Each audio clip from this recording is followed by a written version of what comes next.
my friends, Simon Miller here, and just a few little tidbits for you. One, yes, I know Raw Ups and Down is late today, but I was basically stuck in America 12 hours ago and I had to run home and go, I gotta review Raw. And that's why, if the edit looks a little bit strange, it's because the poor editors also had to wait for me. So yes, I am the flubbing asshole. It also means that I'm massively jet lagged, so I'm going to tell you this. If anything weird happens during this episode of Ups and Downs, it's in your head and it's not mine, and no one is gonna explain jack shit. Okay, are we good?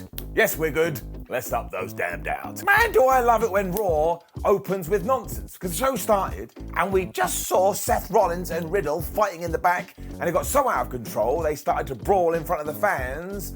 Because we were in Toronto, Canada, everybody went crazy. Now, you can't do this all the time, but used sparingly, it does work. Riddle even dove off Barry Barricade at one point, when all the referees and officials came down to try and break them up. But you know the deal with this. Were they successful? Absolutely not. Which begs the question why WWE keeps employing this tactic. This was just fun though. It built their feud without really doing anything. They are going to have a face-off next week, and they will take each other on at Clash at the Castle.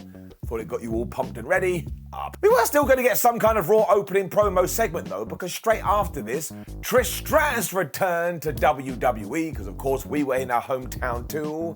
And if you like big pops, you should go and watch it. She mentioned that she was happy to be here as everybody chanted, "Welcome back, welcome back." And before she said much of anything else, out came Bayley, out came Dakota Kai, and out came Io Sky. They acted like they cared that Trish was here before being like, "Why did you turn up anyway?" And Stratus' answer was really weird. She was like, "I'm here to see Edge's match." And I was like, "Trish, just 1 second. Edge been back for a long old time, and you haven't turned up once. So I suppose you're only doing this one because it took minimal effort." So poor old Edge over here. And after Bayley and her crew had laughed and said, "Ha ha ha, nobody cares about you, Trish Stratus," Bianca Belair's music came out, and she was just there to say, "Oh my gosh, Trish, you are the best, and if you don't shut up, people over there, she's gonna whoop your ass." Stratus also acted like that she was gonna get into a fight because she took her jacket off. But instead, Alexa Bliss and Asuka just walked out after Bayley was like, "You can't beat us, we have the numbers game here." And Trish was like, "Alright, I'm done." And she left. This really was all about that Trish pop though, because once again it was so damn loud, and we had loads of these during this Raw. It also meant that we could carry on the women's tag team tournament, because of course we did have the two teams in the ring. It was Asuka and Alexa Bliss versus Sky and Kai. And we also learned, let me try and get this right, that Toxic Attraction got put into the thing, but now they're out of it because Gigi Dolan has a concussion. So on SmackDown, we're going to have a fatal four-way tag team match for all the teams that have lost to try and get back into the thing, but not Alexa Bliss and Asuka, because yes, they were defeated on this evening. I think this tournament is working very well. The coolest thing about all of this, of course, though, is when Asuka and Io Sky got into it, especially because on commentary, they started talking about the history they have together. And I love it when wrestling companies do this, because it just makes it so much easier to buy in. It's like, oh my gosh, they have a wrestling past. Maybe I should go look it up. It also had the benefit of me not being 100% sure who was going to win, because you could have given it to either team, and I would have shrugged my beaver shoulders and gone, yeah, that makes sense. It was standard but entertaining stuff as we did build to the Asuka hot tag, and then we saw everybody else in the tournament looking at this match backstage as if they wanted their necks to break. And there was this awesome near fall after Io had hit this springboard drop kick. Alexa Bliss had to break it up at 2. It then broke down to Kai versus Asuka, which I also like, because like, man, I can't remember the last time I saw that. And talking about seeing things, what the Empress of Tomorrow did not see is that Sky had tagged herself in, so even though Asuka was able to apply the Asuka lock onto Dakota Kai, she was basically choking out the illegal person. So Sky hit the most devastating move in all of sports entertainment, the surprise roll-up, and they got the 3. They going through. Now, I'll be honest, I probably could have done without that. I'm more than happy with somebody just hitting a big move, especially after a blind tag, and scoring the pinfall. But seriously, given this was the first match on Raw, and it was there to warm up the crowd, even though the crowd was kind of quiet for matches, but got really loud for entrances, point is up. We were then in the back with Kevin Patrick, who was interviewing Dolph Ziggler, and he basically said, "Listen, Dolphy boy, you were crap last week, and are you going to be crap again tonight against Finn Balor?" Balor then strolled in to tell Dolph that the only reason he wanted to fight Austin Theory, excuse my language, was because he was trying to stay relevant by hanging around with the young guys. And then these two actually started to have an argument about how old they were. Ziggler soon slapped Bálor, and my word, he sold that like he had been shot. And then given that his entrance music was playing, Dolph was all like, "Oh man, you gotta come out to the ring, you bitch." and he left. All of that really did flow very well though, especially because we did just go into Dolph Ziggler versus Finn Balor.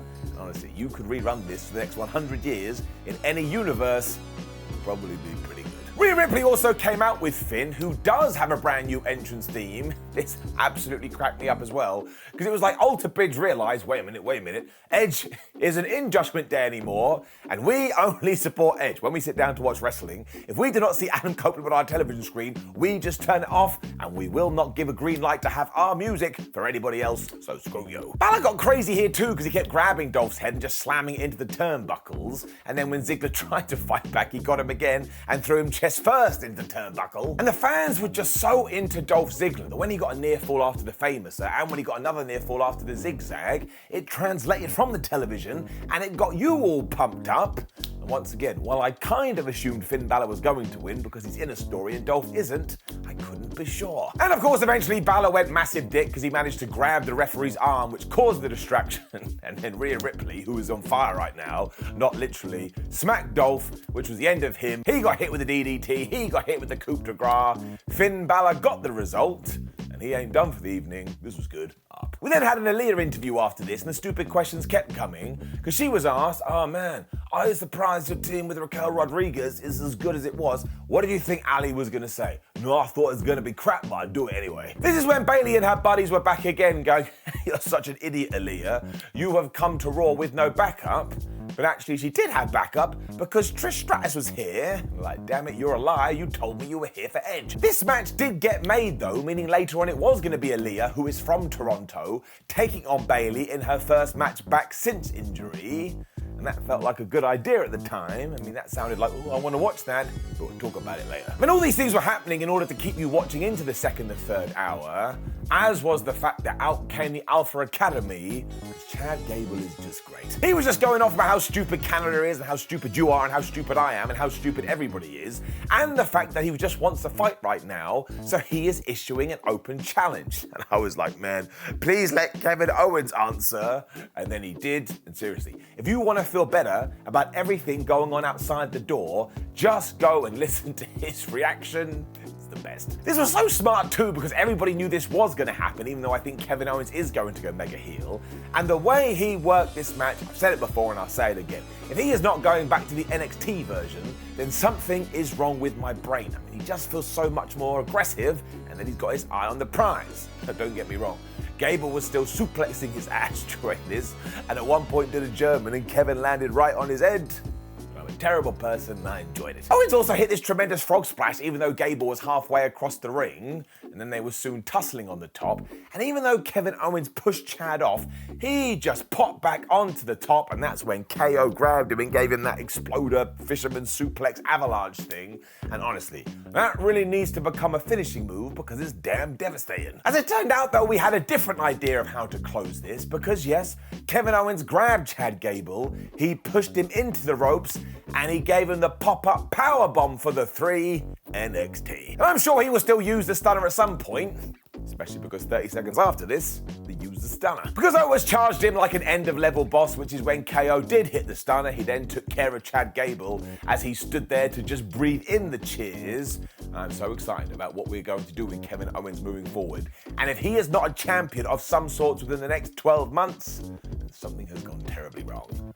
The Judgment Day were then back and they were just laughing about the Mysterios. And I think Finn Balor even said, oh, Rhea, you beat Dommy Boy up so much recently, he probably enjoys it, which may very well be true. And he even said about Rey Mysterio that he was 6'1" mind. Face pumped. Watching this at an airport, I said out loud, Finn Balor, stop with the puns and never say that again. Damian Priest also started screaming that he was going to murder Edge later and that it was going to be his Judgment Day. I was like, oh no.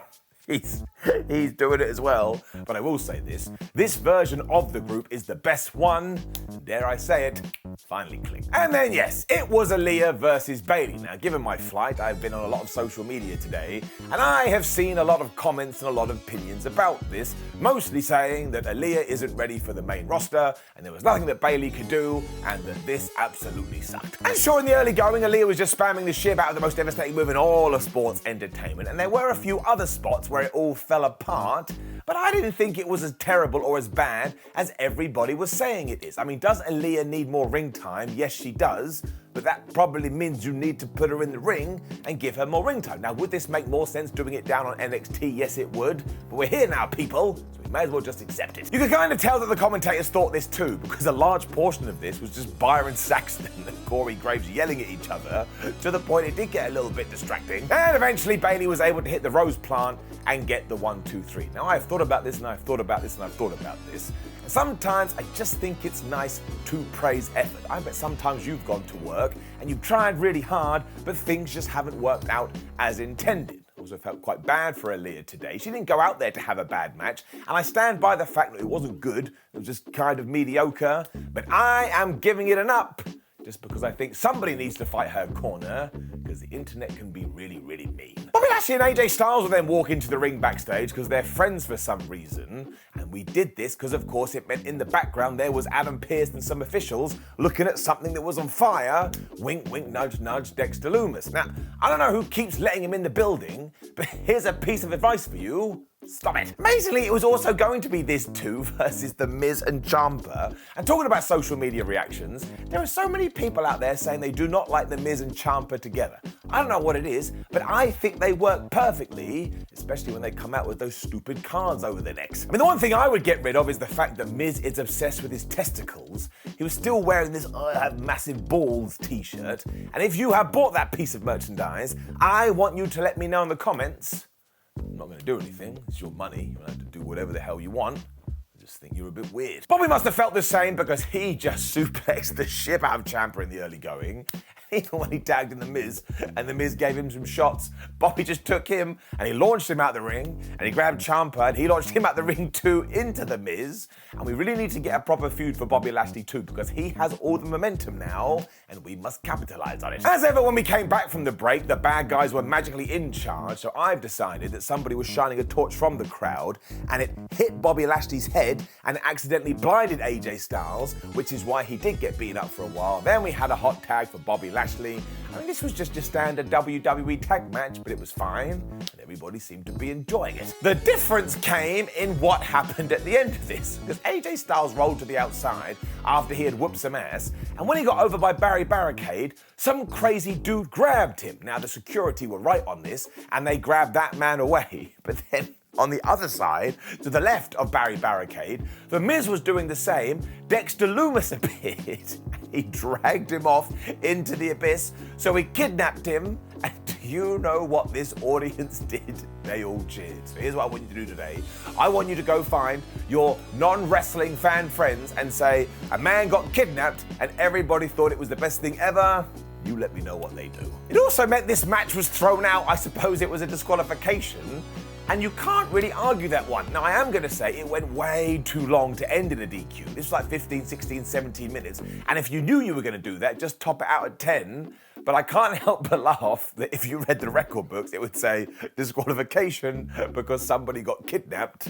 And I love it when wrestling is goofy. We also made sure that we put the baby faces over as well, because AJ and Bobby then just whipped the absolute crap out of Ciampa, and then they stood there and posed, and nobody seemed to be that bothered that The Miz had been kidnapped. I don't know what that says about The Miz, but admittedly this was kind of just there. But what I really liked is that I'm super intrigued to see what we are going to do with Dexter. Are we going to get some bizarre segments like we used to get in NXT with The Miz? I think The Miz will sell that pretty well, so I am going to give it an up. But next time, if we get like a 20-minute-esque match that ends with a DQ, we'll be back to the Downs. We then just got this really awesome video for Edge, who is about to have his first match in Toronto in 10 years, when flub me sideways did we have a big surprise. And why? Because out of nowhere, Rebel Heart hit over the loudspeakers and out came Repo Man. No, it wasn't Repo Man, I just got way too excited here, but it was Johnny Gargano. That's right, once again he got a massive pop and he just ran around the ring because he was so pumped up, and there wasn't even a tease about this, not on this show, not last week, not 2 weeks ago. Flubbing just happened. I mean, it was so random I thought I'd fallen asleep, and straight away Gargano looked into the camera and said how much he'd missed all of us. So straight away he's just the quintessential babyface, and he talked about not knowing what to do, whether he wanted to continue wrestling, he talked about his kid, he talked about his family, and he talked about his dreams of doing something at WrestleMania. I was like, man, I'm just gonna root for you forever because he's just so damn nice. Fans really were going bonkers too, and we ensured Johnny went, I want this title in NXT and I want that title in NXT, so you know who's a big deal. And the whole time I was like, well, someone's interrupting. Who is it going to be?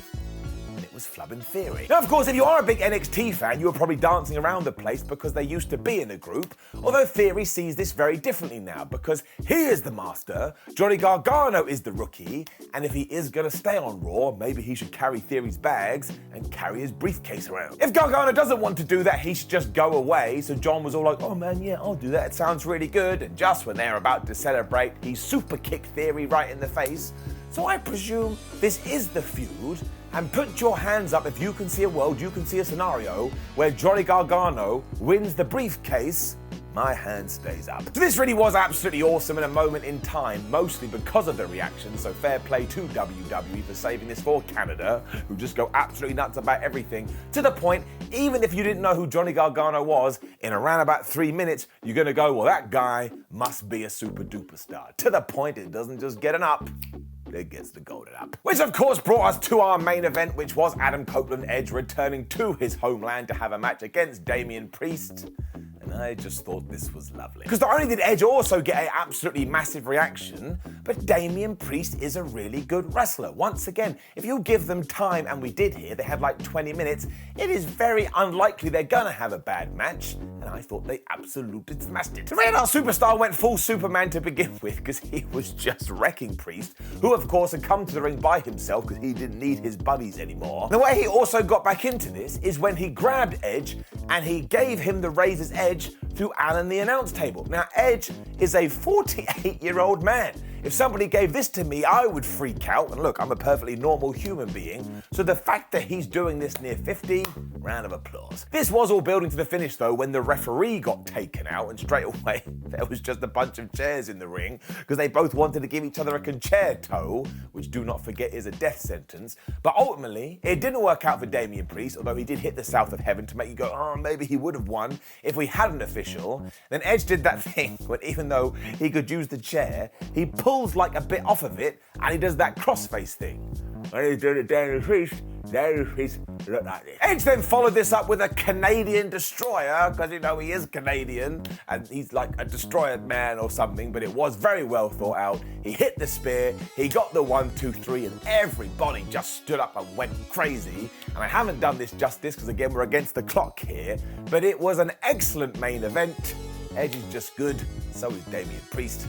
We also got some teasing for the Clash at the Castle pay-per-view because Finn Balor and Rhea Ripley just zoomed in after this with Rhea attacking Edge, and I liked that a lot, when Beth Phoenix came out through the crowd and she had a chair and she was like, oh yeah man, you wanna go? I'm ready to smack you. Now Ripley had to be held back by Finn Balor and Damian Priest, which I thought was a really good idea, and I can only presume that we're gonna get to the pay-per-view, premium live event, and we'll do Rey Mysterio, Edge and Beth Phoenix taking on the Judgment Day. I thought about it and I thought about it and I thought about it. Not only was that a really good way to end Raw, but I actually want to see that match. Which did indeed bring us to the end of Monday Night Raw. And look, I get it, there are a few downs we probably could have thrown in there.